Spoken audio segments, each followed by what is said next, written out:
দেখাবো আলোর পথ, রাখিব নিরাপদ, স্লোগান আছে। তো ওর বলতেছে এটা তো কারাগারের স্লোগান, তা আলোর পথ দেখাইতে হলে তো কোরআন হাদিসের কথা শোনাইতে হবে, আপনি আলোচনা করেন, কোনো অসুবিধা নেই। আলহামদুলিল্লাহ আমরা তো ঘন্টার পর ঘন্টা ওখানে আলোচনা করেছি।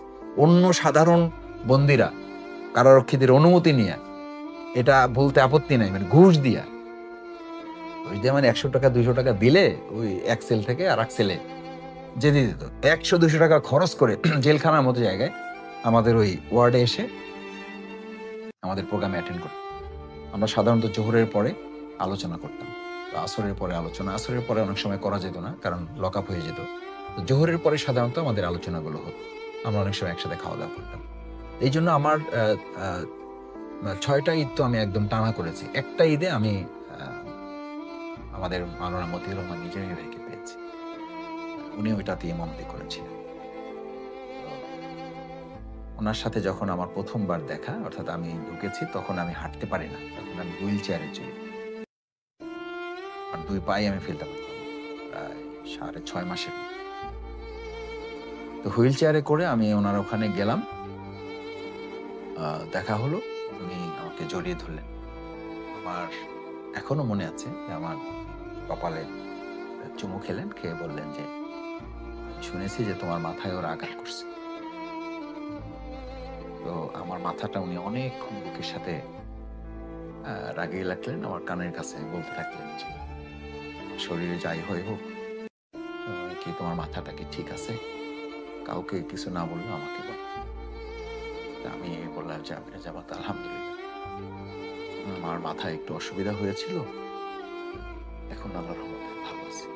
উনি কি মনে করলেন, মাথাটা এরকম অনেকবার মুছে আমাকে 2-3টা ফু দিলেন, বললেন যে আমাদের তো জীবনের শেষ সময়,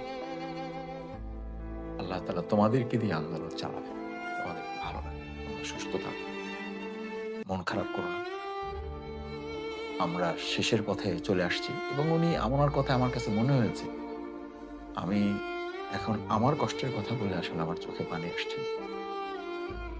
আমি আমিরে জামাতকে বললাম যে আমিরে জামাত, আপনাদেরকে দেশের জন্য আরো অনেক কিছু দিতে হবে, অনেক কিছু করার আছে।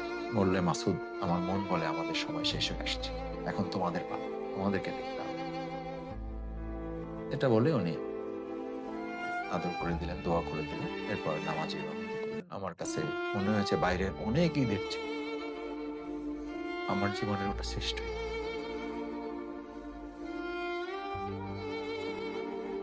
যে ফাঁসির আগে ওনার সাথে আমার শেষ দেখা ছিল।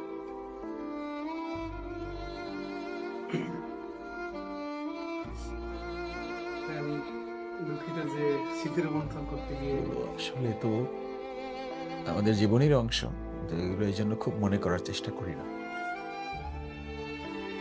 একদম সকালবেলা ফজরের পরে হঠাৎ করে কারারক্ষী, জেলার সুপার, এরপরে আমার মানে ওখানে জেলখানার জীবনে দায়িত্বশীলদের মধ্যে যারা সিনিয়র, তাদেরকে নিয়ে ফজরের পরে আমার রুমে গেছে সবাই। আমি দেখেন, মানুষ চিন্তা করে কি আর হয় কি, আমি সবাইকে দেখে আমি ভাবছি যে আমার হয়তো জামিন টামিন হচ্ছে, আমাকে সবাই তো মানে কংগ্রেচুলেট করার জন্য আসছে। আমি উঠলাম, শুয়েছিলাম, ওঠার পরে আমাকে ওখানকার মুরব্বী, এখন শ্রমিক কল্যাণ ফেডারেশনের উনি দায়িত্বে আছেন, অধ্যাপক হারুনুর রশিদ খান, উনি তখন জেলখানা, ওনাকে সাথে করে নিয়ে গেছে প্রশাসন। একজন মুরব্বী কি দিয়ে খবরটা না দিলে ও তো সামলাতে পারে। তো উনি আমাকে প্রথমেই শুরু করলো যে মাসুদ, আমাদের তো পৃথিবীতে আমরা এসেছি এই জন্য যে আমাদের সবাইকে চলে যেতে হবে। এটা বলার সাথে সাথে আমি মানে একদম মানে আমার মাথায় চক্কর দেওয়ার মতো অবস্থা। আমি ধরে নিয়েছি যে হয়তো আমার আব্বা আম্মা অথবা আব্বা আম্মার কেউ হয়তো, কারণ আমার বয়স্ক ফ্যামিলির মধ্যে বয়স্কদের মধ্যে তো আমার আব্বা আম্মা।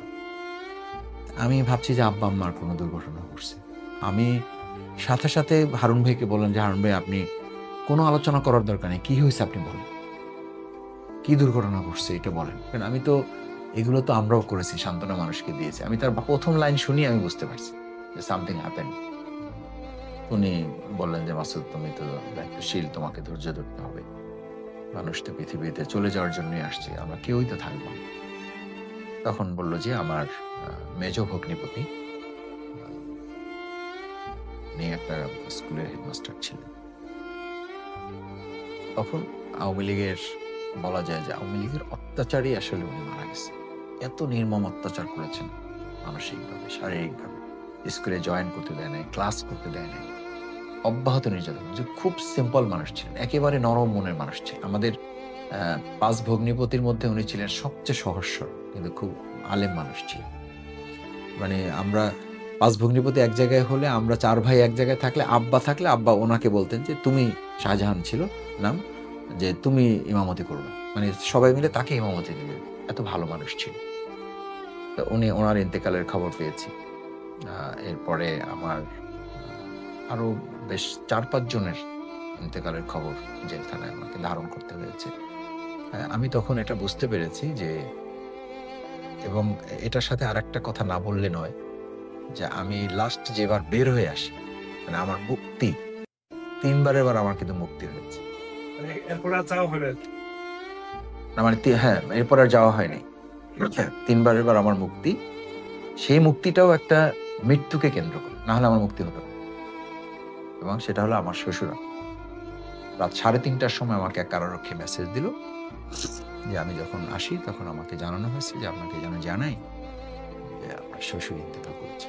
আমার শ্বশুরকে কিন্তু ওসি সালাউদ্দিন, মিরপুর ঐতিহাসিক ওসি সালাউদ্দিন, মিরপুরে আমার আব্বাকে, শ্বশুর আব্বাকে গ্রেপ্তার করে হেন নির্যাতন নাই তাকে করা হয়নি।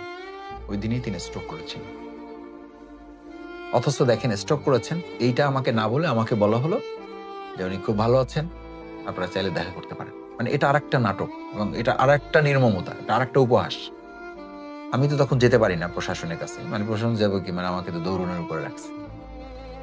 আমি তার মেয়ে, আমার ওয়াইফকে আমি বললাম যে তুমি যেহেতু ডাক্তার,